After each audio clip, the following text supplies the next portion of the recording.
پیر ایک پتھر سے جا کر کے ٹکراتا ہے اور وہ باپ اپنی بچی کو لے کر کے زمین پر گرتا ہے. ننھی سے بچی کی آنکھیں کھل گئی, آنکھیں بیدار ہو گئی. جب آنکھیں کھلی تو اس نے دیکھا کہ چاروں طرف اندھیرا ہے. وہ باپ سے پوچھنے لگی, ابا مجھے کہاں لے جا رہے ہیں, ابا مجھے کہاں لے جا رہے ہیں, مجھے ڈر لگ رہا ہے, میرا ننھا سا دل دہل رہا ہے, ابا جان مجھے نہ لے جائیں, میں آپ کے ساتھ نہیں جانا چاہتی. حضرت عاصم بن قیس کہتے ہیں, یا رسول اللہ, جب بچی نے جانے سے انکار کیا تو میں نے اس سے کہا تجھے چلنا ہوگا.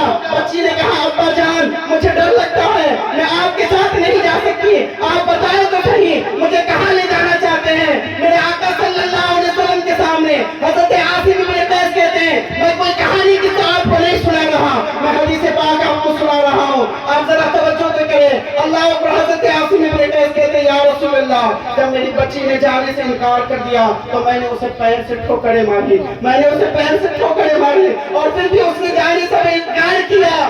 تو مجھے ڈر تھا کہ اگر دیر کرے گی تو میری بیوی اٹھ بیٹھے گی اور اٹھنے کے بعد وہ آ کر کے اس بچی کو بچا لے گی. یا رسول اللہ صلی اللہ علیہ وسلم, اس ڈر سے جب بچی نے جانے سے انکار کیا تو میں نے اس کے بال پکڑے, میں نے اس کے بال پکڑے اور بال پکڑ کے میں نے گھسیٹنا شروع کیا. یا رسول اللہ, آج کے مکے کے راستے کی بات نہیں کرتا, میں اس دور کے راستے کی بات کرتا ہوں جب پتھر ہوا کرتے تھے, جب کنکر ہوا کرتے تھے, اس دور کی بات کرتا ہوں جہاں پر ریت کے اندر جو ہے چبھتے ہوئے ذرات ہوا کرتے تھے. اس ذرات کے اندر ایک باپ اپنی بچی کے بال کو پکڑ کر کے گھسیٹ رہا ہے. اللہ اکبر, اللہ اللہ. وہ بچی بار بار کہتی ہے, ابا جان مجھ سے کیا غلطی ہو گئی, مجھے معاف کر دے, میں دوبارہ یہ غلطی نہ کروں گی, مجھ سے کیا جرم ہو گیا, مجھے معاف کر دے. عاصم بن قیس کہتے ہیں, یا رسول اللہ صلی اللہ علیہ وسلم, وہ بچی بار بار مجھے کہتی, ابا مجھے معاف کر دے, لیکن یا رسول اللہ میرا دل اتنا سخت ہو چکا تھا کہ میرے بچی کے جملے میرے اوپر اثر نہیں کر رہے تھے, اور وہ بار بار کہتی تھی کہ مجھ سے کیا جرم ہو گیا, مجھے معاف کر دے. میں کہتا ہوں اس بچی سے کوئی جرم نہ ہوا تھا, اگر کوئی جرم ہوا تھا تو ایک جرم ہوا تھا کہ وہ بچی میرے نبی سے پہلے آ گئی تھی, میرے نبی سے پہلے آ گئی تھی. اگر وہ بچی میرے نبی کے بعد آتی تو اسے بال پکڑ کے گھسیٹا نہیں جاتا, بلکہ اس کا ماتھا چوم کر سنت رسول ادا کیا جاتا, اسے سنت رسول کہا جاتا. لیکن اللہ اکبر, ایک باپ اپنی بچی کو لے کر کے بال پکڑ کر کے گھسیٹتا ہے. حضرت عاصم بن قیس کہتے ہیں, یا رسول اللہ, میں اپنی بچی کو گھسیٹتا رہا, گھسیٹتے گھسیٹتے حتیٰ کہ میں اس مقام پر پہنچا جہاں پر بچیوں کو زندہ دفن کیا جاتا تھا. آج بھی مکے کے اندر وہ قبرستان موجود ہے اور اس میں وحشت ٹپکتی ہے جہاں بچوں کو زندہ درگور کیا جاتا تھا. اللہ اکبر. حضرت عاصم بن قیس کہتے ہیں, یا رسول اللہ, میں اپنی بچی کی قبر میں اپنے ہاتھوں سے کھودنے لگا, اپنے ہاتھوں سے میں کھودنے لگا, اور جب میں اپنے بچی کی قبر اپنے ہاتھوں سے کھود رہا تھا تو بچی کی صفت ہوتی ہے, جو بیٹیاں ہوتی ہیں نا, بیٹیوں کی صفت ہوتی ہے, بیٹیاں باپ سے بڑا محبت کرتی ہے, بڑا پیار کرتی ہے اپنے باپ سے. حضرت عاصم بن قیس کہتے ہیں, یا رسول اللہ, جب میں اپنی بچی کی قبر کھود رہا تھا تو مٹی میرے دامن پر پڑتی تھی, تو اپنے ننھے ننھے ہاتھوں سے دامن صاف کرتی اور کہتی, ابا آپ کے دامن تو مٹی سے داغدار ہو رہے ہیں. یا رسول اللہ صلی اللہ علیہ وسلم, آقا میری بچی میرے دامن پر مٹی کا داغ دیکھنا گوارا نہیں کر رہی تھی, لیکن یا رسول اللہ, میں قیامت تک کے لیے اس کے خون کے دھبوں سے اپنے دامن کو داغدار کر رہا تھا. یا رسول اللہ صلی اللہ علیہ وسلم, میں نے جب قبر کھود دی, قبر کھودنے کے بعد میں نے اپنی بچی کو اٹھایا اور اٹھا کر قبر کے اندر پھینک دیا. یا رسول اللہ, میں اس کے بعد مٹی ڈالنے لگا, لیکن چونکہ بچی بڑی ہو چکی تھی تو کبھی ادھر کو ہوتی کبھی ادھر کو ہوتی تو مٹی میں سماتی نہیں. لیکن یا رسول اللہ صلی اللہ علیہ وسلم, میں نے سوچا اسے مٹی سے دفن نہ کر پاؤں گا, تو میں نے پتھر اٹھائے اور میں نے پتھر ڈالنا شروع کیا, اور میں اپنے زندہ بچی کے بدن پر پتھر ڈالنے لگا. یا رسول اللہ, لیکن پھر بھی وہ ادھر ادھر ہونے لگی تو مجھے ڈر لگنے لگا کہ کہیں اس کی ماں نہ آ جائے اور آ کر کے کہیں اسے بچا نہ لے. تو یا رسول اللہ, میں نے آخرکار یہ سوچا کہ میں اس بچی کو زندہ دفن نہ کر پاؤں گا. تو یا رسول اللہ, میں نے ایک بڑا سا پتھر اٹھایا اور اٹھانے کے بعد میں نے اپنی بیٹی کے سر پر دے مارا, اپنی بیٹی کے سر پر دے مارا, اور میری بیٹی کی چیخ نکلی اور میری بیٹی مر گئی. میری بیٹی ہمیشہ کے لیے قبر کے اندر سو گئی اور یا رسول اللہ میں جلدی جلدی مٹی ڈالنے لگا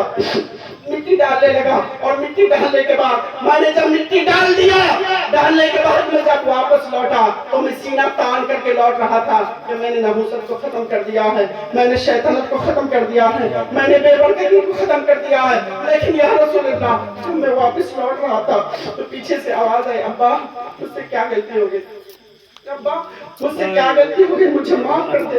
میں ڈر گیا کہ کہیں میری بیٹی خبر سے اٹھ کر واپس تو نہیں آ گئی۔ میں یا رسول اللہ جب میں پیچھے مڑ کر دیکھتا تو مجھے کوئی نظر تو نہیں آتی، لیکن آواز سنائی دیتی، میرے بیٹی کی آواز سنائی دیتی۔ میرے آقا صلی اللہ علیہ وسلم نے اس سارے واقعے کو سنا اور سننے کے بعد میرے آقا نے پورے جذبات کے ساتھ ارشاد فرمایا کہ اے لوگوں سن لو، میرے آنے سے پہلے تم نے جو کچھ کیا، میرے آنے سے پہلے تم نے جیسے چاہا اپنی زندگی کو گزاری، جیسے چاہا جی لیا، لیکن یاد رکھو میں بیٹیوں کا باپ بن کر کے آیا ہوں اور بیٹیوں کو دفن نہیں کیا جائے گا۔ جس کے گھر کے اندر بیٹی پیدا ہوتی اگر وہ خوشی منائے تو میں محمد اسے جنت کی بشارت دیتا ہوں، میں محمد اسے جنت کی بشارت سناتا ہوں۔ میرے آقا صلی اللہ علیہ وسلم کی وہ عظیم ہستی ہے کہ جب دنیا میں آئے میرے آقا نے سب پر احسان کیا، لیکن سب سے زیادہ میرے آقا نے اگر کسی پر احسان کیا ہے تو وہ عورت کی ذات ہے۔ اللہ کے رسول نے فرمایا جب بچی پیدا ہو تو اللہ کے رسول نے ماں باپ کو جنت کا مژدہ سنایا، جب بیٹی اللہ اکبر اس کی شادی ہو جائے تو سسرال والوں کو جنت کا مژدہ سنایا، جب بیٹی ماں بن جائے تو اللہ کے رسول نے جنت کو سمیٹ کر اس کے قدموں میں لا کر کے رکھ دیا، اور اللہ کے رسول نے فرمایا الجنت تحت اقدام الامہات، کہ جنت تمہارے ماؤں کے قدموں کے نیچے ہے۔ اللہ اکبر۔ میری بچیوں اللہ اکبر، یہاں پر میں اپنی بہنوں سے ایک سوال کرنا چاہتا ہوں، میرے نوجوانوں سے ایک سوال کرنا چاہتا ہوں کہ تمہیں تو زندہ رہنے کا بھی حق چھین لیا گیا تھا، تمہیں تو زندہ درگور کیا جاتا تھا، تمہیں تو جینے کا حق بھی تم سے چھین لیا گیا تھا، بتاؤ تمہیں عزت کس نے دی، تمہیں مقام کس نے عطا کیا؟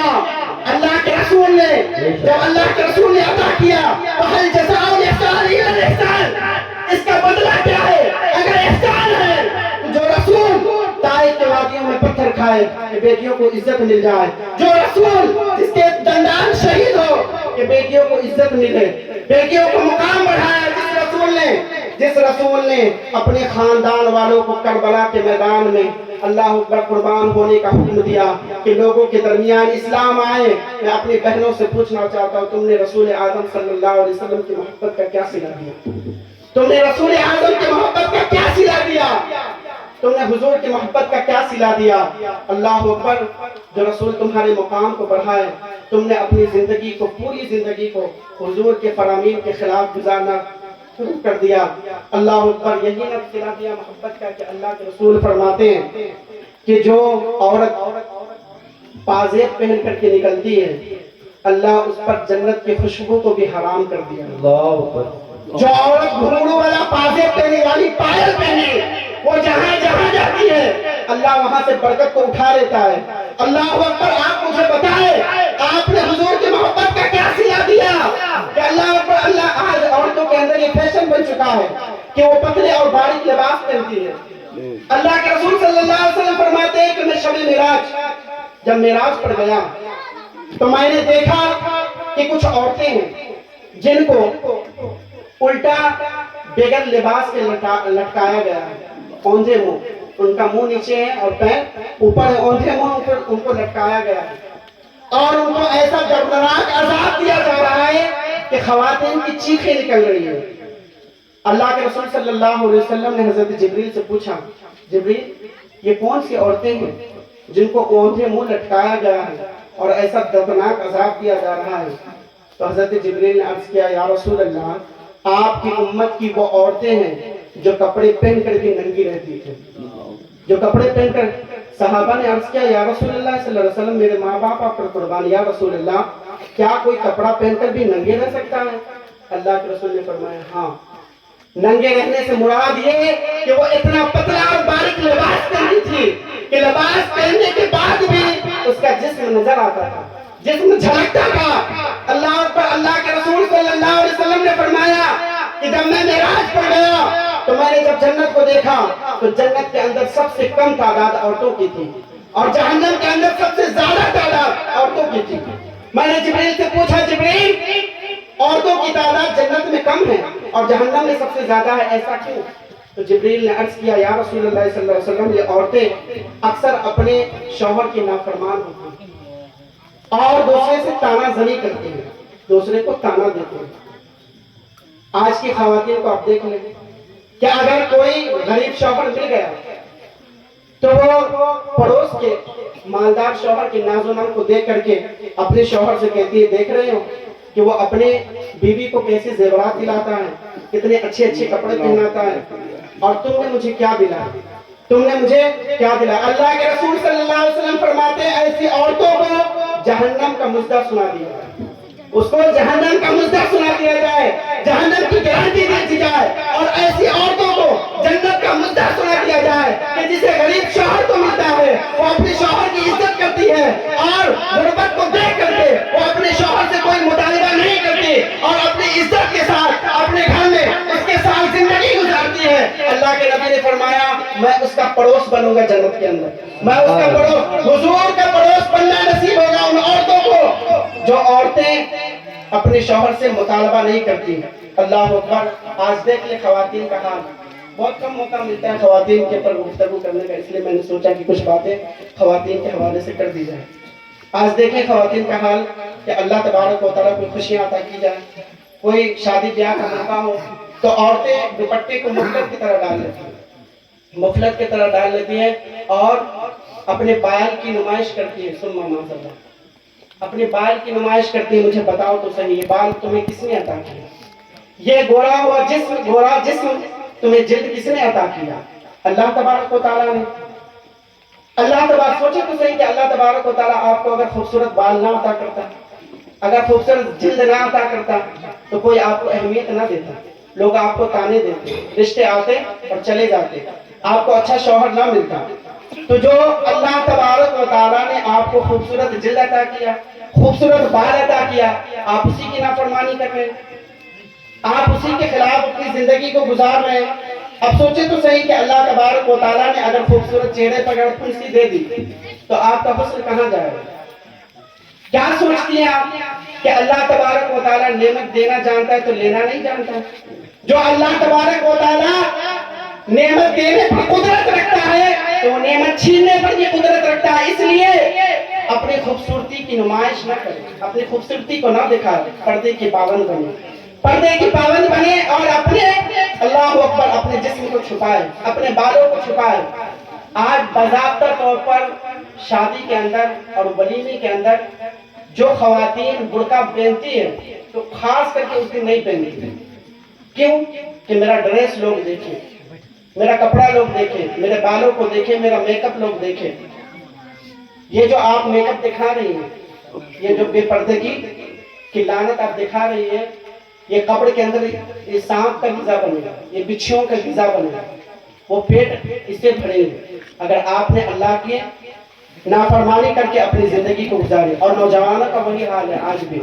نوجوان جب کسی کو جاتے دیکھو تو ٹکٹی کی باندھ کر اسے دیکھتے رہو اور آوارہ گردی کے اندر اپنی زندگی کو گزارو. اللہ اکبر. میں کوئی فحش کی باتیں کرنے کے لیے یہاں پر نہیں بیٹھا، لیکن اگر حق بیان نہ کی جائے تو اگر میں آپ کی خوشی کے بیان کر کے چلا جاؤں تو آپ کو فائدہ کیا ہوگا؟ اگر ہر کوئی یہی چاہے کہ میں بندے کو خوش کر کے چلا جاؤں تو فائدہ کیا ہے بیان کا؟ دیکھیں اللہ تبارک، اللہ کے رسول صلی اللہ علیہ وسلم فرماتے ہیں کہ جو جوان یہ سوچ کر کے، آج جوانوں کا وہ حال ہے، میں آپ کو بیان کروں کہ وہ یہ سوچ کر کے بن سنور کر کے نکلتے ہیں کہ کوئی لڑکی مجھے دیکھے اور میرے فتنے کے اندر مبتلا ہو جائے، میرے خوبصورتی کے اندر پڑ جائے. اور معاذ اللہ بچیوں کا بھی یہی حال ہے آج کل کہ وہ اس لیے بن سنور کر نکلتی ہیں کہ کوئی مرد میرے فتنے کے اندر مبتلا ہو جائے. ایسے لوگوں سن لو، اللہ کے رسول صلی اللہ علیہ وسلم فرماتے ہیں کہ معراج کی رات جب میں گیا تو میں نے کیا دیکھا کہ کچھ جوان ہیں اور کچھ جوان لڑکیاں ہیں، ان کی جلد کو آگ کی کینچی سے کاٹی جاتی ہے، آگ کی کینچی سے کاٹی جائے. اب ذرا توجہ کریں کہ اگر ایک انسان کا جب آپریشن کیا جاتا ہے، چھوٹا سا معمولی سا آپریشن کیا جاتا ہے تو اس بندے کو پہلے بے ہوش کیا جاتا ہے. بے ہوش کرنے کے بعد اس کے بعد بہت ہی باریک اوزار سے اسے بہت ہی پیار اور محبت کے ساتھ اس کو کاٹا جاتا ہے، اس کے بعد سل دیا جاتا ہے، لیکن سلنے کے بعد جب اسے ہوش آتا ہے تو اس کے طرف کا عالم کیا ہوتا ہے کہ جیسے مچھلی بغیر پانی کی تڑپتی، انسان زخم کے درد کی وجہ سے تڑپتا ہے۔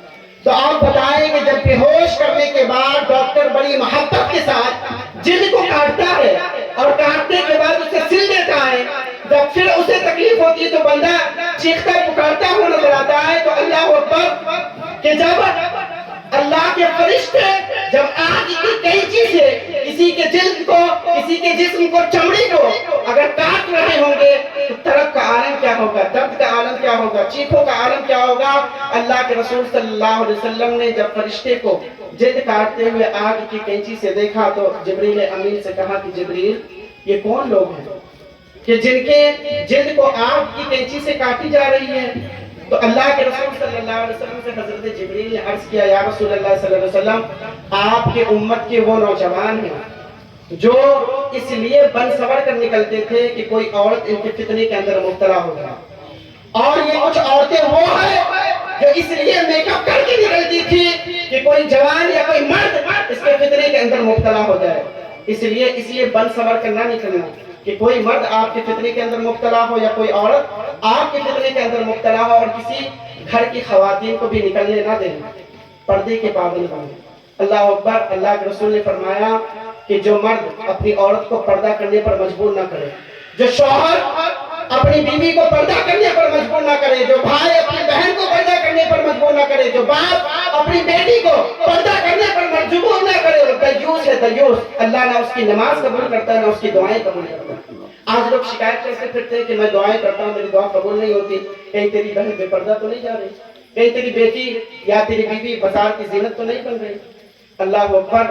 اللہ کے رسول صلی اللہ علیہ وسلم سے سیکھے کہ پردے کی پابند کیسے بنا۔ اللہ کے رسول صلی اللہ علیہ وسلم نے فرمایا کہ میں کعبے سے بھی زیادہ اگر کسی کو عزت کی نظر سے دیکھتا ہوں تو وہ مسلمان کی بیٹی کو دیکھتا ہوں۔ مسلمان، آپ نے حضور صلی اللہ علیہ وسلم کی تعلیمات کو بھلا دیا، حضور نے تو آپ کو کعبے سے بھی افضل قرار دیا، آپ کی عزت کو کعبے سے افضل، آپ کی عزت کو اللہ کے رسول صلی اللہ علیہ وسلم نے بنایا، لیکن آپ نے حضور صلی اللہ علیہ وسلم کے فرامین کو بھلا دیا۔ آپ دیکھیں تو صحیح، حضور صلی اللہ علیہ وسلم کی بیٹی فاطمہ، اللہ اکبر، پردے کا کیا عالم تھا، کیسا پردہ کرتی تھی وہ۔ حضرت اعلیٰ حضرت فرماتے ہیں کہ سیدہ فاطمہ کے دوپٹے کو بھی کبھی چاند و سورج نے نہیں دیکھا، جس کا آنچل نہ دیکھا ماہ و مہر نے، جس کا آنچل نہ دیکھا ماہ و مہر نے، اس ردائے نزاہت کے لاکھوں سلام۔ یہ سیدہ فاطمہ کا دوپٹہ تھا کہ اللہ اکبر، وہ چاند و سورج سے اپنے دوپٹے بس بیان کرتے۔ تو پردے کے پابند بنے۔ میں آپ خواتین سے گزارش کروں گا کہ پردے کے پابند بنے۔ آپ کو خوشی کا موقع ہے، غم کا موقع ہے، آپ کے جسم سے، آپ کے چہرے سے پردہ نہیں ہٹنا چاہیے، اور کسی غیر محرم سے آپ بات نہ کریں۔ غیر محرم سے گفتگو کرنا آپ کے لیے حرام ہے۔ اپنے لیے آپ جو ہے اپنے پردے کا خود پابند بنے، آپ جو ہے خود اپنی عزت کی حفاظت کریں۔ جب آپ خود پردے کے اندر رہیں گے نا، اور کوئی سختی کے ساتھ اگر کوئی بات بھی کرنے آئے تو اسے سخت لہجے میں اگر آپ جواب دیں گے تو دوبارہ وہ ہمت نہیں کرے گا آپ سے بات کرنے کی، دوبارہ وہ آپ کی طرف پلٹ کر کے نہیں آئے گا۔ بس یہی گزارش ہے کہ آپ جو ہے جو بات کہی گئی اس پر عمل کرنے کی کوشش کریں۔ اللہ پاک سے دعا کرتے ہیں اللہ تبارک و تعالیٰ میرے کہنے میں، آپ کے سننے میں اگر کوئی غلطی ہے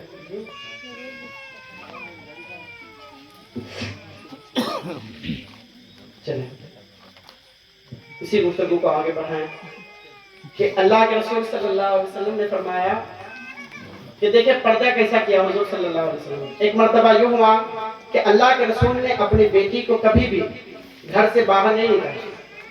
حضرت فاطمہ کی جو گلی تھی نا، حضرت فاطمہ دوسری گلی کبھی نہیں گئی، پوری زندگی دوسری گلی میں نہیں جاتی تھی۔ اللہ اکبر۔ جب اللہ تبارک و تعالیٰ کی طرف سے حکم آیا کہ اے محبوب آپ عیسائیوں سے مباہلہ کریں، جب مباہلہ کرنے کا حکم آیا تو حکم آیا کہ آپ اپنے گھر کی عورتوں کو، اپنے گھر کے بیٹوں کو، اپنے گھر کے بھائی کو آپ لے کر کے نکلے۔ مباہلہ کسے کہتے پتہ ہے آپ کو؟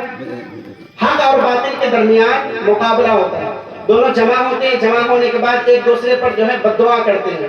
تو جو باطل ہوتا ہے وہ وہاں پر ختم ہو جاتا ہے، باطل کی طرف جو ہے عذاب آتا ہے، باطل نشت و نابود ہو جاتا ہے اور حق کی پہچان وہاں پر ہوتی ہے۔ اللہ تبارک سورہ آل عمران کے اندر یہ آیت موجود ہے۔ اللہ کے رسول صلی اللہ علیہ وسلم سے ایک کو کم کر دیتے، کون زیادہ کیا کم کرتے۔ اللہ کے رسول صلی اللہ علیہ وسلم نے فرمایا کہ اپنے گھر کو عورتوں کو لے کر تو حضرت فاطمہ کو حضور نے لیا اور حضرت علی کو لیا اور اپنے بیٹوں کی حیثیت سے حضرت امام حسین امام حسن کو لیا، اور حضور نے اپنی بیٹی کو کبھی اپنی گلی سے نہیں نکالا، لیکن اب اللہ کے حکم سے جب نکال رہے ہیں تو اللہ کے رسول کی شان سے نکال رہے ہیں۔ وہ دیکھیں اللہ کے رسول صلی اللہ علیہ وسلم فرماتے ہیں کہ میری بیٹی فاطمہ تم اپنی مرضی سے اپنے قدم کو نہ رکھنا، بلکہ میں جہاں پر قدم رکھوں اس قدم پر اپنا قدم رکھنا۔ اور علی سے فرمایا کہ علی جہاں پر فاطمہ قدم رکھے اس کے قدم پر تم قدم رکھنا، اس کے بعد آگے بڑھنا۔ اللہ اکبر، اللہ کے رسول کی شان سے نکلے کہ اللہ کے رسول آگے ہیں، اور حضور نے امام حسین کو اپنی گود میں لیا، امام حسن کو اپنی انگلی پکڑائی اور پکڑانے کے بعد آگے بڑھے۔ حضور نے فرمایا یہ بھی تو ہو سکتا تھا کہ حضرت فاطمہ کو آگے آگے چلنے کے لیے کہا جاتا یا حضور آگے چلتے اور فاطمہ کو پیچھے رکھا جاتا، لیکن نہیں۔ اللہ اکبر، اللہ اکبر، کیا شان ہے میرے آقا کی کہ آقا جانتے تھے کہ میری فاطمہ وہ ہے کہ جس کے دوپٹے کو کبھی چاند و سورج نے نہیں دیکھا، جس کے بال کو اس کے بیٹوں نے نہیں دیکھا۔ اللہ کے رسول یہ جانتے تھے، تو اللہ کے رسول یہ کیسے گوارا کرتے کہ کسی اجنبی زمین پر حضرت فاطمہ کے پیر پڑ جائے؟ تو اس لیے اللہ کے رسول نے اپنا قدم پہلے رکھا تاکہ اجنبی زمین اور حضور اس پر پردہ پڑ جائے حضور کے قدم سے۔ اور اللہ اکبر، اس کے بعد حضور نے فرمایا کہ میرے نقش پر اپنا پیر رکھنا، اپنا قدم رکھنا۔ اور اس کے بعد علی سے کہا کہ علی کہیں ایسا نہ ہو کہ کوئی غیر مرد اللہ اکبر فاطمہ کے قدم کے نشان کو دیکھ لے، اس لیے اس کے نشان کو بھی مٹا دینا۔ اللہ اکبر، اس شان سے میرے آقا نکلے کہ اللہ اکبر، آقا صلی اللہ علیہ وسلم آگے آگے جا رہے ہیں، بیچ میں فاطمہ جا رہی ہے اور پیچھے سے حضرت علی حضرت فاطمہ کے قدم کو مٹاتے ہوئے جا رہے ہیں۔ یہ طریقہ ہم کب اپنائیں گے؟ یہ باتیں تو ہم صرف سنتے ہیں اور سن کر کے رہ جاتے ہیں، اس پر عمل کب ہوگا؟ اس پر عمل کرنے کی باری اب آ گئی۔ اب ہم انقلاب پیدا کریں، اب جو ہے کہانی قصے کو ہم ختم کریں، اور جو ہے جو دین کی باتیں ہیں جو ہمارے لیے ضروری ہے اس بات کو ہم سنیں، اس پر عمل کرنے کی کوشش کریں۔ اللہ پاک سے دعا ہے میرے کہنے میں آپ کے سننے میں اگر کوئی غلطی ہو گئی تو اللہ تبارک و تعالیٰ اپنے فضل و کرم سے اسے معاف عطا فرمائے۔ پڑھ استغفر اللہ من کل ذنب وخطیئۃ واتوب الیہ، لا الہ الا اللہ محمد رسول اللہ وما بین